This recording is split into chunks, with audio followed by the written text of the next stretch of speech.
আমাদের শব্দে এতটাই পাওয়ার আছে যে আমরা যা কিছু বলি কখনো কখনো সেটা ম্যানিফেস্ট হয়ে যায়। আপনি সবসময় নিজের সাথে হয়তো কিছু সেলফ টক করতে থাকেন, সেটা নেগেটিভ হতে পারে বা পজিটিভ হতে পারে। আপনি আজ যে জায়গায় বা যে পরিস্থিতিতে আছেন তার জন্য আপনার ওয়ার্ড, থট, ফিলিংস, ইমোশন আর ফেথ দায়ী। আমরা আমাদের অনুভূতিগুলোকে এই ওয়ার্ডের মাধ্যমেই এক্সপ্রেস করি। ওয়ার্ড হচ্ছে আমাদের কমিউনিকেট করার মাধ্যম। আমাদের ভেতরের ফিলিংস, ইমোশন, থট এগুলো সব ওয়ার্ডের মাধ্যমেই প্রকাশ পায়।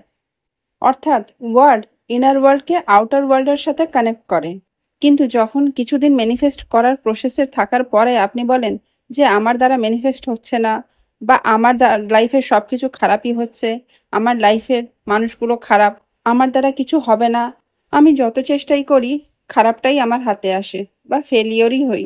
যখন আপনি নিজের লাইফে এই নেগেটিভ ওয়ার্ডগুলো ইউজ করছেন তখন আপনি সেই নেগেটিভ জিনিসকেই আকর্ষিত করছেন। অর্থাৎ আপনি আপনার লাইফের ল্যাককে বোঝাচ্ছেন, মানে কম, অভাব। সেই অভাবই আপনার জীবনে বারে বারে ঘুরে ফিরে আসতে শুরু করে। এখানে ওয়ার্ড বলতে শুধু আপনার স্পিচকে বোঝাচ্ছে না, মানে আপনি যে কথা বলছেন সেই কথাকে বোঝাচ্ছে না, তার সাথে সাথে বোঝায় আপনার মধ্যে যে নেগেটিভ বিচার বা নেগেটিভ চিন্তাভাবনা ঘুরতে থাকে। সেই নেগেটিভ চিন্তাভাবনাগুলোই আপনাকে নেগেটিভ ইমোশন দেয়, আর এই নেগেটিভ ইমোশনগুলোর জন্যই আপনি নেগেটিভ ওয়ার্ড ইউজ করেন আর নেগেটিভ ফিল করেন। আপনার ফিলিংস ডিসাইড করে আপনার ডিজায়ার ম্যানিফেস্ট হবে কি না। ডিজায়ার দুবার ম্যানিফেস্ট হয়, প্রথমবার থট হিসাবে আমাদের ইমাজিনেশনে, আর দ্বিতীয়বার সেই থটে অ্যাকশন নিলে। ওয়ার্ডে পাওয়ার আছে বলেই যেমন কারোর ব্লেসিংস লাগে আবার অভিশাপও লাগে, কারোর ভালোবাসা লাগে, কারোর আবার হাইও লাগে। আপনি আগে চেক করুন আপনি কেমন ওয়ার্ড ইউজ করেন। এখানে ওয়ার্ড বলতে শুধু মুখের ওয়ার্ড নয়, আপনার যে মাইন্ডে ওয়ার্ড চলে সেই ওয়ার্ডগুলোও কেমন ইউজ করছেন সেটা চেক করুন আর পরিবর্তন করুন আপনার শব্দাবলীকে। আপনি হয়তো দেখেছেন কোনো স্যাড সং শুনলে যেমন আমরা দুঃখী হয়ে যাই, কোনো হ্যাপিওয়ালা সং শুনলে আমরা সেরকমই আনন্দিত হই। মানে শব্দের এতটাই পাওয়ার। আর কোনো শব্দ আমরা ব্যবহার করার আগে সেটা কিন্তু আমাদের মাইন্ডে চলে বিচার বা ভাবনা হিসেবে।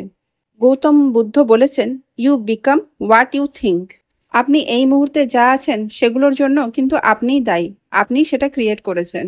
আপনি এখন যে অবস্থায় আছেন তার থেকে যদি ভালো কিছু ক্রিয়েট করতে চান বা ভালো কিছু ডিজায়ার করেন তাহলে আপনাকে আপনার ওয়ার্ড চেঞ্জ করতে হবে, সাথে আপনার মাইন্ডে যে বিচার চলছে বা ভাবনা চলছে সেগুলোকে চেঞ্জ করতে হবে।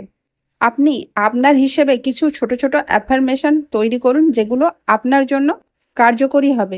আপনি একটা ক্ষেতে যেমন বীজ লাগাবেন তেমনই ফল পাবেন। আপনি নিম গাছ লাগিয়ে তার থেকে যেমন মিষ্টি ফল আশা করা যায় না, সেইভাবে আপনি সারাদিন নেগেটিভ ওয়ার্ড ইউজ করে বা নেগেটিভ চিন্তাভাবনা করে যে জায়গায় আছেন সেই জায়গা থেকে নিজের লাইফকে আরও বেটার বানানো পসিবল নয়। তাই আপনি নিজেকে ট্রেন্ড করুন পজিটিভ বলার বা পজিটিভ ভাবার। সেটা 3 মাস কন্টিনিউ করুন আর দেখুন আপনার লাইফে কিরকম পরিবর্তন আসে।